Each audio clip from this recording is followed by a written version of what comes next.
Montessori education is an approach that has actually been around for over a century.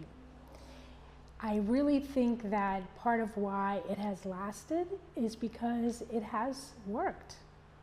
Montessori talked about three basic tenets. There is the prepared environment. There is theories and understandings of how children learn. And then finally, the role of the adult. In the Montessori classroom, those three interact and they're integrated in a very unique and special way that is most different from traditional education. Montessori talked about the prepared environment, and the teacher's job, the role of the adult, is to form a classroom that is both beautiful, engaging, and a place where children want to come to learn. At Gateway, the facilities will be magnificent. The child, Montessori believed, came into the world wanting to learn, and that our job, again, is to make sure that we nurture that interest, that inquisitiveness, that creativity for wanting to know. Children move into the environment and seek ways to understand it. They want to be able to control the world around them and themselves. And again, our role is a different role. We are the facilitators. We are the teachers and the guides. Our role is not to own that learning process, but to rather help the child discover it for themselves. And so our role is classically very different from what many of us grew up with, where the teacher directed everything that we did. In a Montessori classroom, children have this amazing ability to choose, and yet they're held responsible for the choices that they make. So children can advance at their own pace. They can progress according to their particular needs. They are driven to learn and to know, but every child is unique. Every child is a little bit different. And so in a Montessori classroom with a mixed age grouping where children developmentally are put together in a classroom, they're able to advance. So for example, if a child is really advanced in one area, say reading, they're not going to be held back. They can move forward. But if their math skills perhaps are a little weaker, that's something that doesn't come easy, they can refine that and practice that over and over until they master it. So the beauty of the Montessori classroom is all of these three areas, again, how they are connected and how they interrelate. The environment is specifically prepared for the developmental needs of that age group.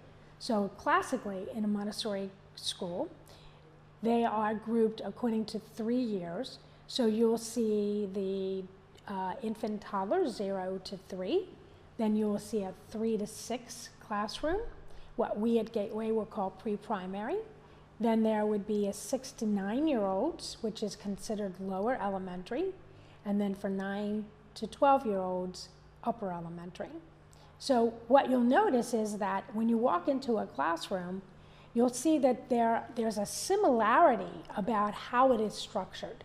There's an organization that is meticulous so that children then have the freedom to move within that environment, to make choices from the shelf, take it to a table, take it to a rug, complete the work to their level of satisfaction, return the work, and start over.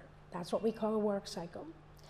That's what allows children that independence to be able to move again at their own pace. So the classroom is organized and the activities and the work reflects what their interest is. It shows what you would expect of a 3 to 6, 6 to 9, etc.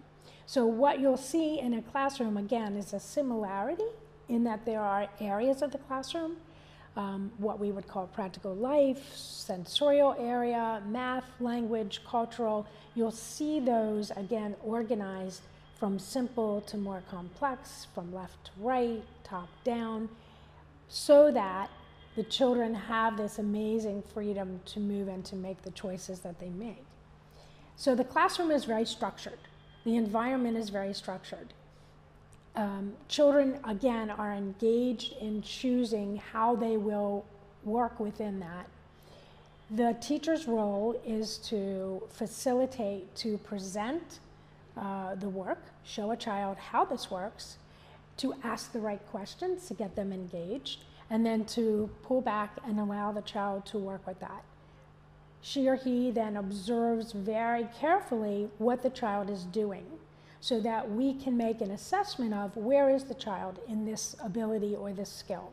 Do they understand the basic concept, for example, in the early years for the idea of quantity, number, and the symbol that we connect with that quantity. So we look for how is the child engaging with that work, do they understand the concept, and then make a decision, okay, they're ready for the next lesson. And so that is how a child then can progress. The teacher, of course, records that information and so then plans for the next step. She will work with an individual child, especially at 3 to 6, and then work with small groups, and then at times, much smaller times, work with the large group to present a lesson or perhaps to talk about logistics for the day. So in a nutshell, that's how the Montessori classroom works.